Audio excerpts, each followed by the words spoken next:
राज्य पोलीस फोर्सनी ताकातमां थशे वधारो। राज्य पोलीस विभागनी शक्ति बच्चे कारण के વધુ પોલીસ જવાનોની થશે ભરતી। રાજ્યને મળ્યા નવા 5373 પોલીસ જવાનો। રાજ્ય પોલીસ વિભાગની શક્તિમાં વધારો થશે। અમદાવાદ શહેર પોલીસને મળશે નવા 230 પોલીસ જવાનો। કાયદો વ્યવસ્થાની સ્થિતિ જાળવવામાં હવે ગુજરાત પોલીસ વધુ અગ્રેસર બનશે।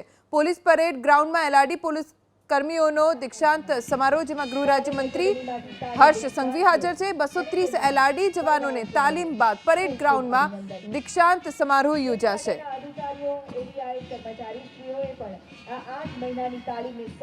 રાજ્ય પોલીસ વિભાગની શક્તિ આજે વધશે।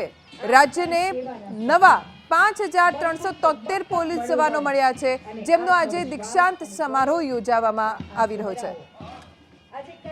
કાલ સુધી ગામમાં તમને સૌ લોકોને પોતાના નામથી બોલાવતા હશે। આજે જ્યારે તમે પોતાના વતનમાં પરત ફરશો, તમને સૌને લોકો સાહેબ સાહેબ કહેશે। પરંતુ મારી આપ સૌ લોકોને એક સૂચન છે, આ સાહેબ શબ્દ જોડે જોડાઈ નહીં જતા। તમારા વતનની માટી, તમારા વતનની જમીન, એની જોડે જોડાઈને જ ભવિષ્ય તમારું બનાવજો। એની જોડે જોડાઈને જ જીવનભર તમે લોકો કામ કરજો। ગુજરાત પોલીસ અને દેશભર માટે આજનો સમય અને આજના સમયનો સૌથી મહત્વનો વિષય, સૌથી મોટી સમસ્યા એ સાયબર ક્રાઇમની સમસ્યા છે। તમે સૌ લોકો ટેકનોલોજી જોડે જોડાયેલા યુવાનો છો।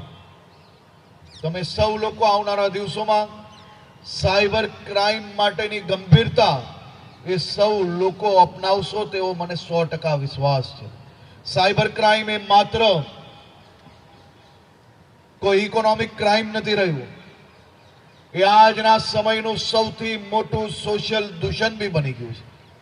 સાયબર ક્રાઇમને સમજવું એ ગુજરાત પોલીસના તમામ અધિકારીઓ, તમામ જવાનોની આજના દિવસની સૌથી મોટી ગંભીરતા અને સૌથી મહત્વનો ભાગ છે।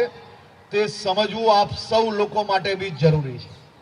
મારી રાજ્યના ડીજીપીને ખાસ સૂચન છે કે આજે જે 5373 લોકો આ દીક્ષાંત સમારોહમાં જે લોકો એલઆરડી બન્યા છે, આવનારા દિવસોમાં એમના ટ્રેનિંગના ભાગમાં સાયબર ક્રાઇમને સૌથી વધારે મહત્વ આપવામાં આવે।